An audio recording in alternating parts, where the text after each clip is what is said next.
Bienvenue à Cité Passion. Welcome to the Passion Center. Je suis changé, je suis sauvé, nouvelle journée.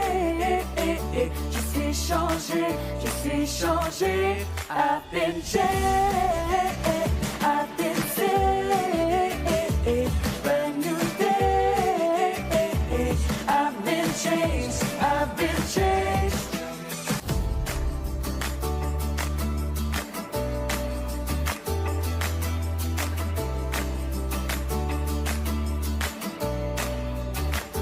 Je lève les mains vers le ciel, car tu es là. Ton amour est surnaturel. I put my hands in the air, cause you heard my prayer. A transformation riding. I've been changed, I've been saved, brand new day. I've been changed, je suis changé, je suis sauvé. Nouvelle journée,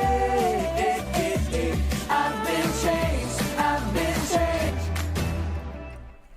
Gloire à Dieu et bienvenue tout le monde en ce beau dimanche du 26 décembre, le lendemain de Noël. Vous avez fêté, ça a bien été. Étiez-vous avec vos proches? J'espère que vous avez passé un temps de famille, je sais que c'est des temps particulièrement difficiles encore une fois, un Noël où on est limité un petit peu. Mais je ne sais pas si vous êtes parmi les bénis, qui avez pu passer un peu de temps avec la famille. Je vous annonce ce matin que moi et mon épouse, on était aux prises positives avec la COVID. Ce qui nous a, pendant quelques jours, nous a mis un petit peu par terre. Comme une grosse grippe, je vous dirais. Et puis, mais tant mieux parce que notre santé reste quand même correcte. Mais c'est pour vous dire quand même que ça existe. Le virus, il est là, il existe, puis il frappe. Je suis très conscient là, de ce que ça peut faire.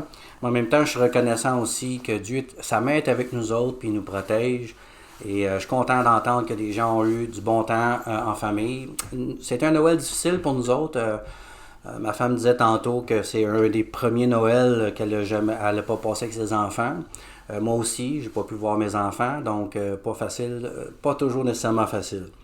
Mais aussi, avec ce qu'on vit présentement, il n'y a pas juste moi qui était positif à la COVID, quelques autres personnes de l'Église. Vous savez déjà, depuis un certain temps, Cité Passion, on est en ligne seulement pour une saison. On s'était dit, on réévaluerait la chose au mois de janvier. Ça ne regarde pas bien, je dirais. Mais même Passion Center, avec Pasteur Tony, on a mis l'Église virtuellement pour les 2 prochaines semaines au moins. Donc, ne vous présentez pas à l'Église pour... vous allez trouver une porte barrée, là. On reste en ligne pour le moment. Mais on reste en ligne, puis on veut continuer à prêcher cette bonne nouvelle. Puis ce matin, je faisais faire un petit retour en arrière sur ce que j'ai prêché le 24 au soir à minuit, le 25 matin minuit, d'être sur la bonne liste, de not be on the naughty list, du mauvais côté de la liste, mais se retrouver de la bonne page. Et Dieu est prêt à inscrire nos noms dans le livre de vie. Et d'avoir nos noms dans le livre de vie, c'est merveilleux. Ça veut dire que cette vie est temporaire. Puis quand je vais partir de l'autre côté de la mort, mais c'est la vie qui commence. La vie éternelle. Puis c'est ce que je prêche, c'est ce que je souhaite pour tous ceux et celles qui m'écoutent, qui prennent le temps de nous écouter. Et en même temps, cette vie éternelle, on peut se réjouir. Puis on est sur terre. Oui, j'ai une vie qui s'en vient après la mort, mais pendant que je suis sur cette terre, on a une mission. Et la mission que Dieu a mise sur mon cœur, c'est de continuer à vous annoncer cette bonne nouvelle. Que oui, Christ y est venu sur terre. Dieu s'est fait homme, la Bible a dit. Et en se faisant homme, il a ouvert cette porte, il a donné cette nouvelle espoir à nous tous de croire qu'il y a quelque chose de plus grand que qu'est-ce que le monde peut nous offrir. Et justement, Dieu vient réconcilier.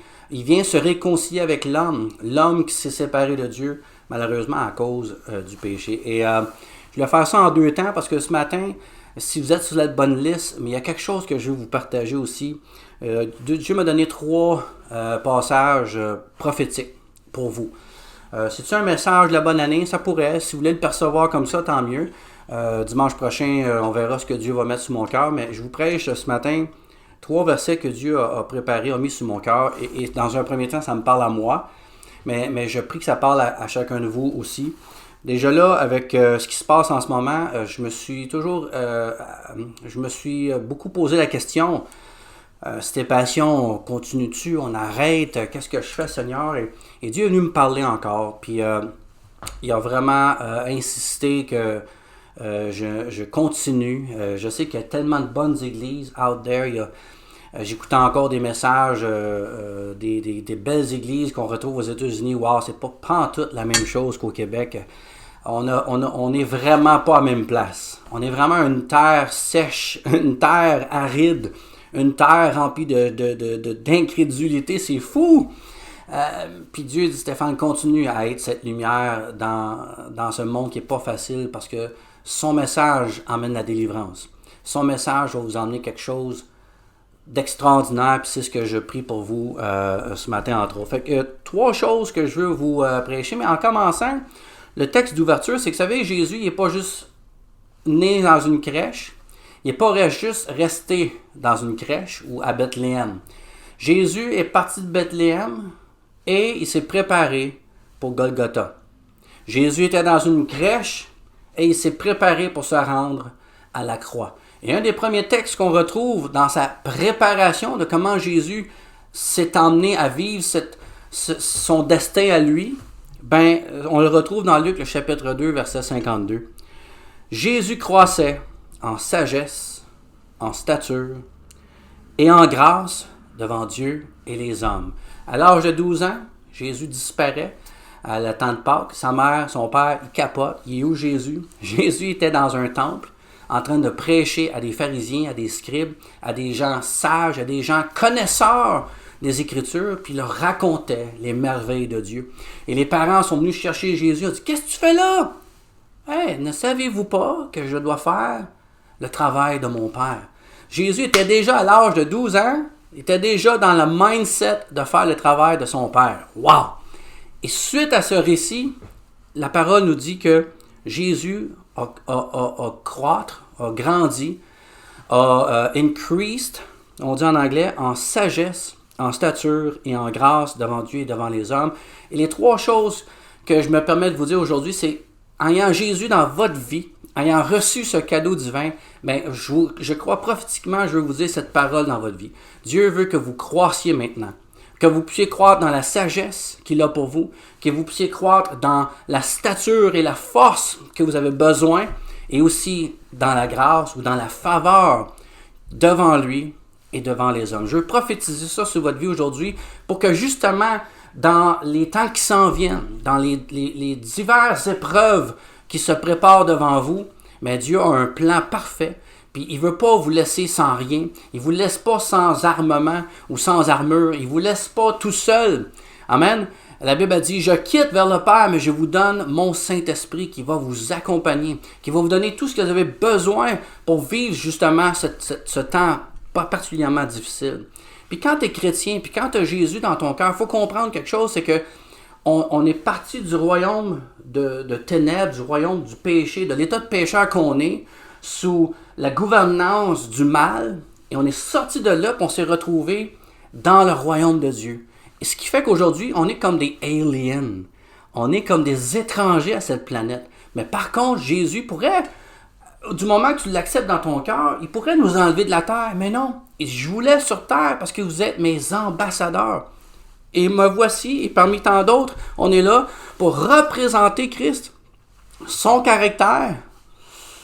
Est-ce que vous avez ce qu'il faut pour représenter son caractère? De mes propres forces? Non. Si je dois vous dire qu'un ambassadeur de Christ sur terre, je dois représenter le caractère de Dieu, mais je suis loin. Si en étant son ambassadeur, je dois représenter son amour sur cette terre, aïe aïe, y a-t-il des gens que des fois je réussis à pas aimer? Je suis pas là, mais Dieu dit, je comprends, parce que tu as tout ton côté charnel et humain, mais voici ce que je te promets. Je vais te faire croître en moi pour que tu puisses avoir mes yeux, mon cœur, ma bouche, mes oreilles, et que tu sois mon ambassadeur. Dieu veut qu'on croisse dans une première chose en sagesse. Puis la sagesse, c'est quelque chose, c'est vrai que c'est je sais pas si vous autres avez déjà manqué de sagesse. Moi, j'en ai manqué. J'en ai manqué de la sagesse dans ma vie, monsieur. mais j'ai toujours réalisé que la sagesse des hommes, ça vaut ce que ça vaut. L'intelligence, hein? On parle d'intelligence, sagesse, discernement. Beaucoup de gens sont nés avec une belle intelligence, mais c'est pas tout le monde qui a cette belle intelligence-là. Et c'est pour ça que Dieu dit, l'intelligence des hommes, elle a sa limitation. Elle peut t'emmener plein de choses, mais elle est limitée. Moi, ce que je vous offre, c'est ma sagesse. Et Jésus a grandi dans cette sagesse-là avec un discernement de faire les choses bien versus les choses mal. Wow, j'ai souvent manqué, je peux vous garantir une chose. Puis la plupart du temps, quand je regarde ma vie où j'ai considéré que j'ai manqué, mais c'est parce que Stéphane Martin ne s'est pas penché sur la sagesse de Dieu ou je ne lui ai même pas demandé. Il y a eu un moment donné dans ma vie, j'étais jeune, puis je voyais l'histoire de Salomon. Puis je dis, ah Dieu, Salomon, c'était l'homme le plus sage de toute la terre. Moi, je te prie, je peux-tu être le deuxième après Salomon? Écoute, il y a des fois, je dirais que oui, Dieu m'a vraiment donné beaucoup de sagesse, mais bien d'autres fois, je me suis senti dans le champ gauche. Et à chaque fois que j'étais dans le champ gauche, laissez-moi vous dire, j'ai toujours réalisé que, ben non, Steph, tu t'es pas arrêté à la sagesse de Dieu. Donc, la sagesse, c'est quoi? C'est ce discernement de prendre la bonne décision. Il y a souvent des situations, puis il y en a qui s'en viennent pour vous, là. Et je le sais, on a tous des décisions à prendre dans notre vie. Et souvent, il y a une petite ligne mince qui sépare la bonne et la mauvaise décision. Et quand tu pognes la mauvaise, ou quand tu pognes la route de gauche versus la route de droite, tu es en train de rouler, tu arrives à une fourche, tu n'as pas le choix, il faut que tu prennes gauche ou droite. Qu'est-ce que je fais? Et c'est là qu'on a besoin de la décision. C'est là qu'on a besoin de prendre la décision, mais c'est là qu'on a besoin de la sagesse de Dieu pour dire, je m'en vais-tu à gauche ou je m'en vais à droite?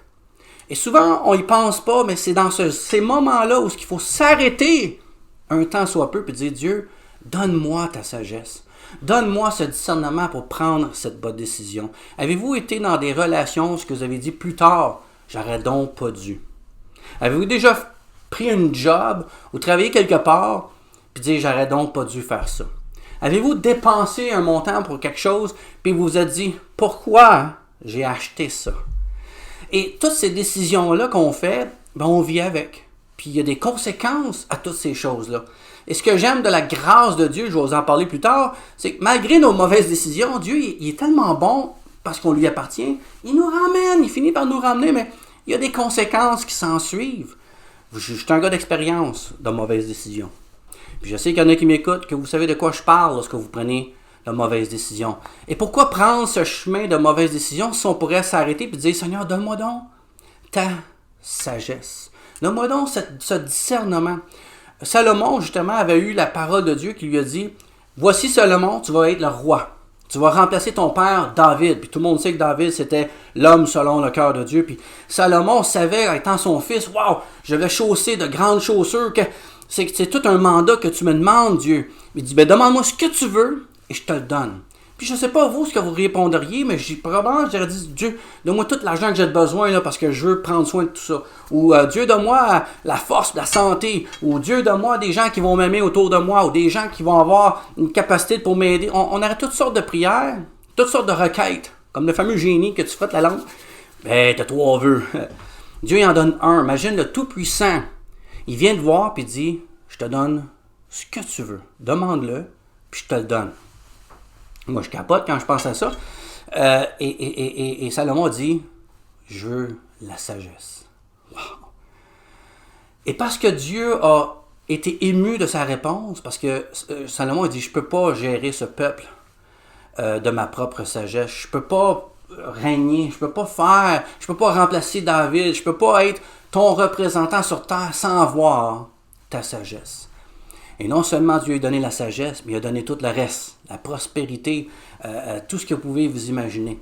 Et avec cette sagesse-là, Salomon a changé le monde. Les gens parcouraient la terre entière pour venir l'entendre dans ses discours. Il y avait une sagesse incroyable qui a fait quoi? Qui a fait prospérer le peuple. Si tu veux prospérer dans ta vie, ben Dieu veut te donner cette sagesse. Il y a un texte dans Proverbe 16 qui dit « Recommande à l'Éternel tes œuvres.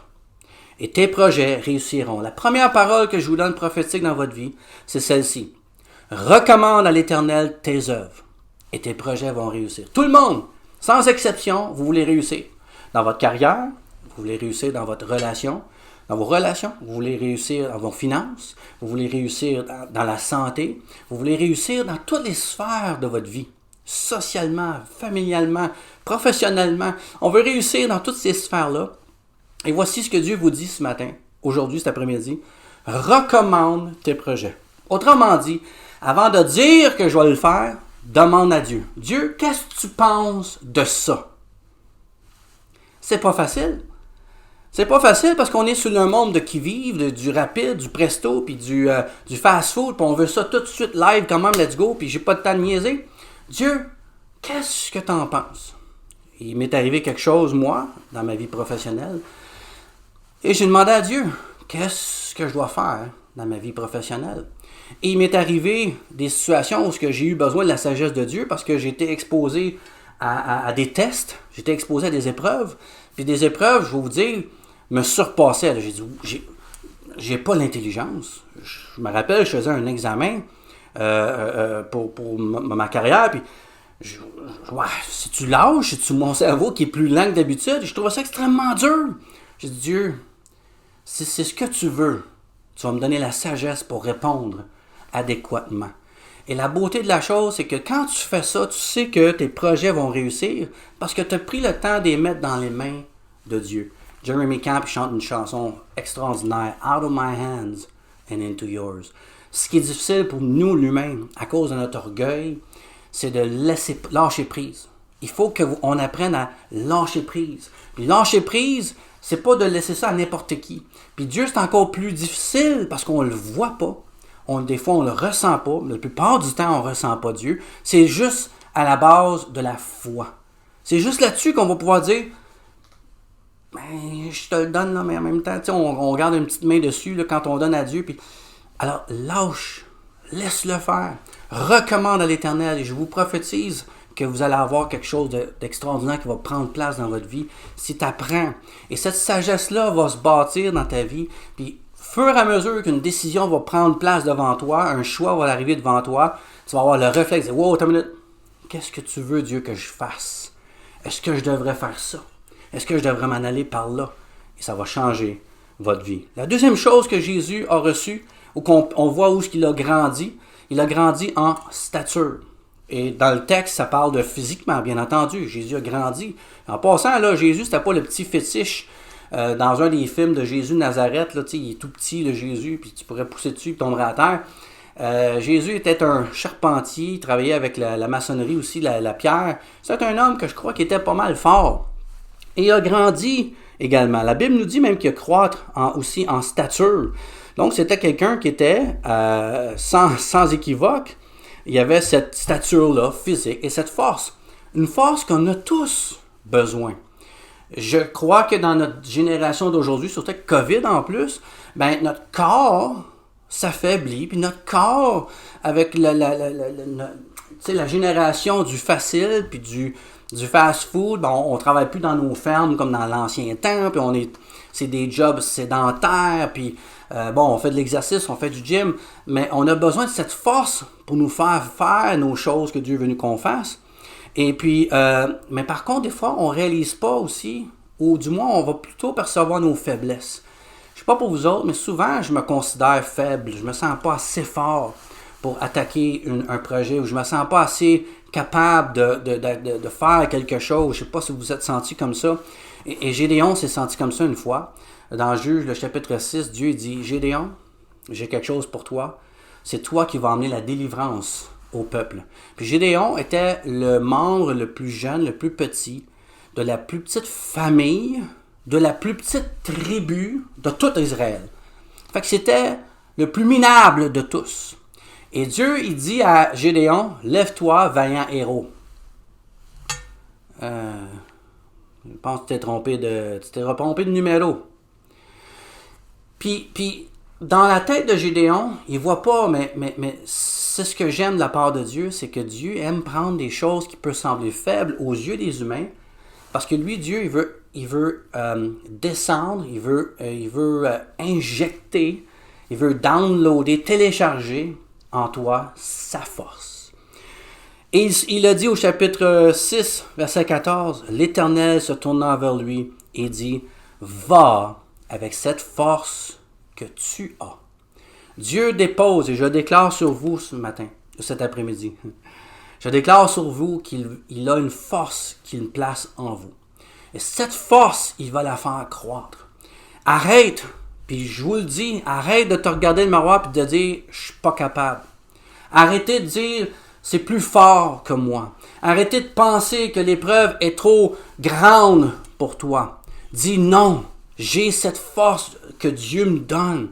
Et si cette adversité-là se place devant moi, j'ai la force pour y faire face. La Bible nous dit également qu'il n'y a pas une tentation qui vient dans notre vie, que Dieu ne nous donne pas la capacité de passer au travers. Puis des fois, on voudrait qu'elle disparaisse. Dieu ne va pas l'enlever. Dieu va la laisser là, mais il va te faire passer au travers. Et quand tu passes à travers cette épreuve, et quand tu passes à travers cette adversité, ou ce combat qui est difficile sur le moment, waouh, j'ai gagné. Et tu te rends compte que finalement, j'ai passé au travers. J'ai vécu un divorce là, plusieurs années, et je vous garantis que dans ma vie du moment, c'était une bataille que je ne pouvais surmonter. J'ai dit, je ne peux pas surmonter. Je voulais que Dieu m'évite, et je ne l'ai pas évité, j'ai passé au travers, mais j'ai réalisé que Dieu est avec moi. Et dans mes réflexions, mes repentances, mon questionnement, mon agenouillement, ma prière devant Dieu, Dieu dit, ben gars, je suis là. Elle est là, la force en toi. Il y a un lion qui dort dans chacun de nous. Et malheureusement, on le laisse dormir, puis on ne l'achale pas. C'est comme si Dieu nous permet d'avoir un compte de banque d'1 million de dollars, puis tu vis encore en mangeant du Kraft Dinner. J'aime le Kraft Dinner en passant. Mais c'est comme tu as tout l'argent nécessaire dans ton compte de banque, et pourtant, tu te prives. Tu dis, ben non, je vais. Puis là, on se fait souffrir, sachant qu'on pourrait juste prendre les ressources qui sont là. Mais Dieu a toutes ces ressources-là, il les a déposées en vous et moi. Et le nom de cette force s'appelle le Saint-Esprit. Oh, hallelujah. Le Saint-Esprit nous habite. Et le même esprit, si le même esprit qui ressuscita Christ demeure en vous, il vous le redonnera, cette force qu'on va avoir besoin. La Bible nous dit que ce n'est pas un esprit de timidité qui nous donne en Timothée. Timothée se questionnait lui-même, j'ai pas cette force. Dieu dit, c'est pas un esprit de timidité que je te donne, mais un esprit de force. Puis il revient aussi un esprit de sagesse. Donc, je te donne le wisdom, je te donne le discernement, mais je te donne aussi la force pour passer au travers. Et c'est ce que Gédéon a fait. Dans Jérémie 33, le verset 3, il dit, invoque-moi et je te répondrai. Je t'annoncerai de grandes choses, des choses cachées que tu ne connais pas. Quand tu as cette force qui vient avec toi, ça te donne cette permissivité-là de t'approcher de Dieu. Dire, Seigneur, je t'invoque. Et quand tu invoques le nom de l'Éternel, il te répond. Il te répond. Et dans cette parole vient cette troisième particularité-là, c'est la faveur de Dieu. Dieu va te répondre parce qu'il a faveur pour toi. Tu vas tomber dans ses grâces. Quand tu reçois Christ dans ton cœur, tu ne reçois pas juste Jésus. Tu ne reçois pas juste le pardon de tes péchés. Tu ne reçois pas juste la vie éternelle, ce qui est déjà amplement en masse. Je pourrais m'arrêter là, tout est beau. Mais tu reçois également la grâce de Dieu, la faveur de Dieu pour vivre cette vie. Parce que, comme j'ai dit tantôt, on n'accepte pas Christ et on s'en va au ciel immédiatement. On reste sur terre. Mais Dieu dit, garde, pendant que tu restes sur cette terre, je te donne une faveur. Et cette faveur-là, la première chose que je te donne, que je t'accorde, c'est si tu m'invoques, je vais te répondre. Si tu me parles, je vais te répondre. Puis si je te réponds, tu vas m'écouter et tu vas recevoir de moi des choses cachées, des révélations. Hey, qui voudrait pas avoir le secret de l'invention qui pourrait t'emmener des millions dans ton compte de banque? Qui voudrait pas avoir la révélation secrète pour guérir le COVID? Qui voudrait pas avoir cette révélation-là pour vivre une vie de succès, autant dans sa vie de couple, dans ses finances, dans sa famille, dans son travail? Mais Dieu a toutes ces choses secrètes prêtes à nous révéler, à nous qui avons la faveur de Dieu. Moi, ça me dépasse. Puis il y avait cet homme Joseph. Tout le monde connaît Joseph. Puis Joseph était emprisonné. Et puis Joseph, a vécu des choses difficiles, il s'est vendu par ses frères, il s'est retrouvé en prison, même s'il faisait la bonne chose, la femme de son maître a voulu coucher avec lui, puis il a dit non, puis là ça l'a amené en prison. Puis dans toutes ces choses, il y a quelque chose de très intéressant. Dans Genèse, le chapitre 39, ça dit « L'Éternel fut avec Joseph, et il étendit sur lui sa bonté. Il le mit en faveur aux yeux du chef de la prison. » Et ça, c'est juste une particularité qu'on voit que Joseph avait eu la faveur de Dieu. Il avait eu la bonté de Dieu, que même dans les épreuves, puis même dans tes prisons, puis même dans tes batailles, puis même dans des choses qui te dépassent, Dieu a faveur sur toi. Dieu a un regard favorable sur toi. Peut-être que le monde n'a pas ce regard favorable. C'est pas grave. Le plus important, c'est que Dieu, le Créateur, il t'aime, puis il a mis sa faveur dans ta vie. Je pense, et je crois, et je sais, je me reprends, je sais que Dieu a mis sa faveur sur moi. Et je sais que Dieu a mis sa faveur sur Cité Passion.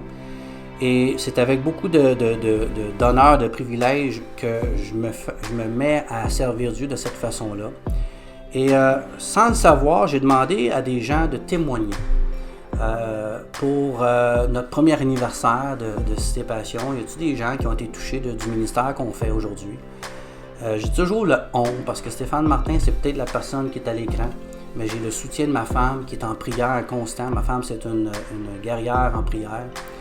L'Église, Tony, puis les autres qui sont derrière moi, des assistants comme Sylvie et Claude qui sont avec moi dans ma vie, mon best chum Sam et sa femme Marsha, Daniel. Il y a plein de gens qui sont là en support. Cité Passion, c'est pas qu'un seul homme. Et j'ai demandé à des gens de témoigner et ces gens, j'ai eu 3 retours. Il y en a d'autres qui voulaient témoigner, puis Dieu voulant, on mettra vos témoignages un autre tantôt. Mais je vais vous laisser entendre les témoignages de ces 3 personnes et je suis très conscient que les 3 m'ont dit, on haït mettre notre face sur caméra, on n'aime pas ça, Steph, mais on va le faire parce que c'est toi. Et vous ne le savez pas, mais aujourd'hui, c'est ma fête. Et pour ceux qui ne le savent pas, en tout cas, là, vous le savez. Et vous m'avez fait un cadeau. Sincèrement, j'ai écouté ces témoignages et ça m'a littéralement renversé, larmes à l'œil, j'ai été touché. Et une des raisons que ça m'a touché vraiment le plus, c'est pas parce que vous aimez Stéphane Martin.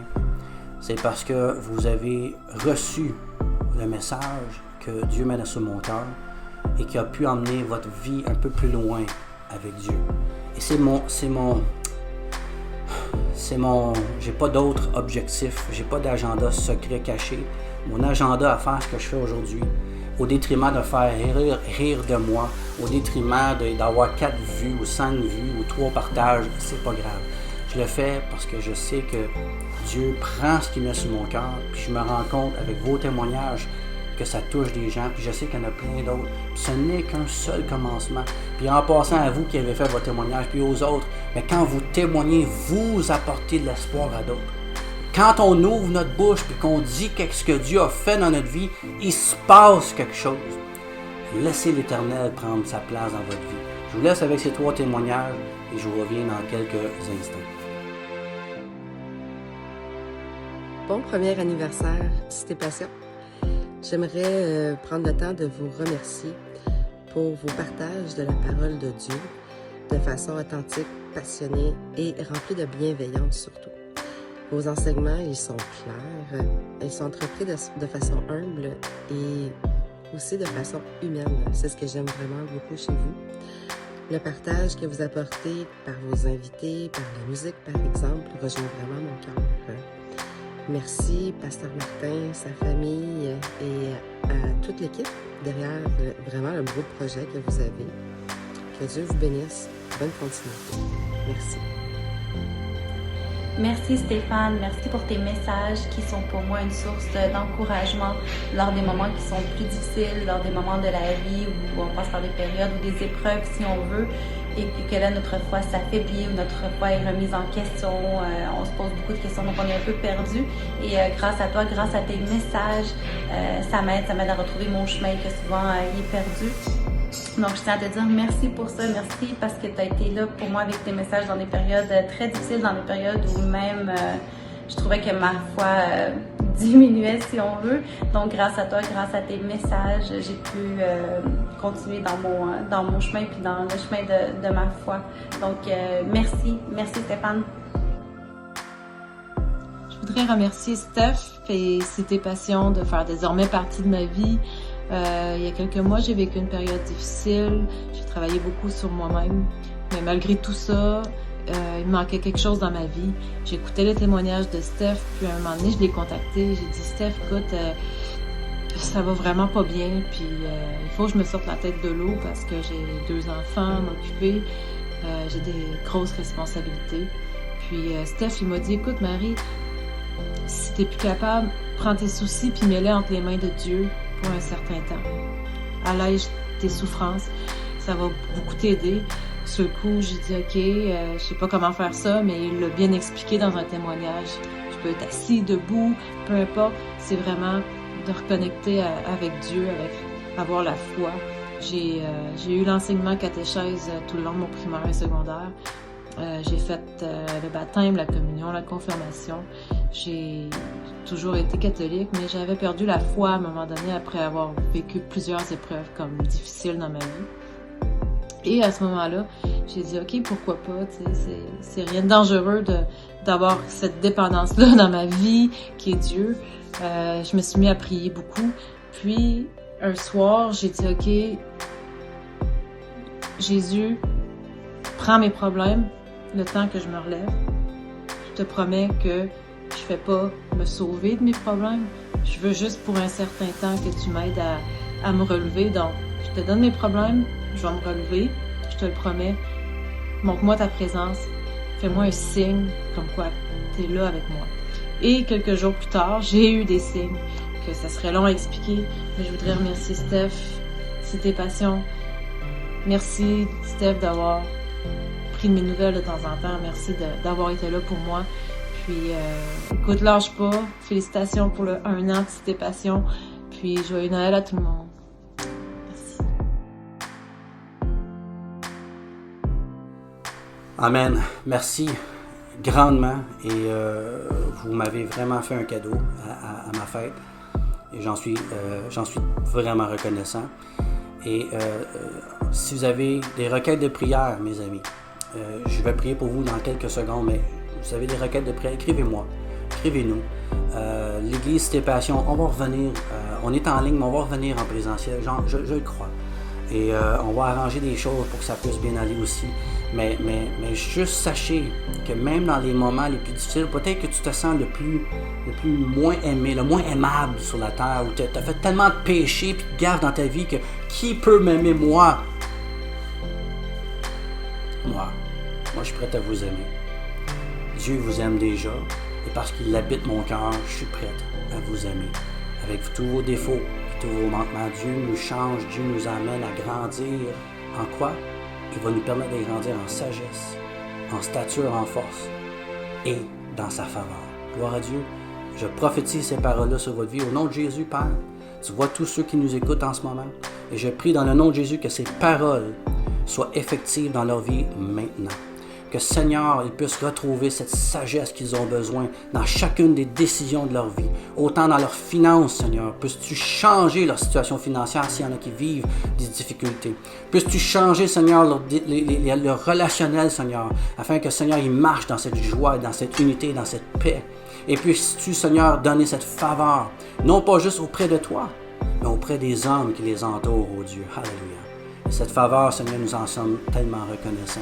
Bénis chacun des familles, enfants, parents, frères et sœurs, cousins, cousines, Seigneur, amitié, même nos ennemis. Bénis, Seigneur. Bénis vraiment et que ta parole fasse son effet sur tous. Au nom de Jésus. Amen et Amen. Merci encore et oui, cette grâce, cette faveur que Dieu me fait, merci que je puisse trouver faveur auprès de vous. C'est vraiment, vraiment un privilège que j'ai d'être chez vous et de juste être moi-même. Amen. Et je vous retrouve en 2022. Oui, hein, c'est ça. On s'en va en 2022 déjà. Alors, rejoignez-moi dimanche prochain pour un autre message de la parole de Dieu.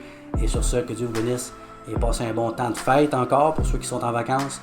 Bon retour à ceux qui vont travailler et que l'Éternel vous protège. Amen. Dieu vous bénisse. Bye.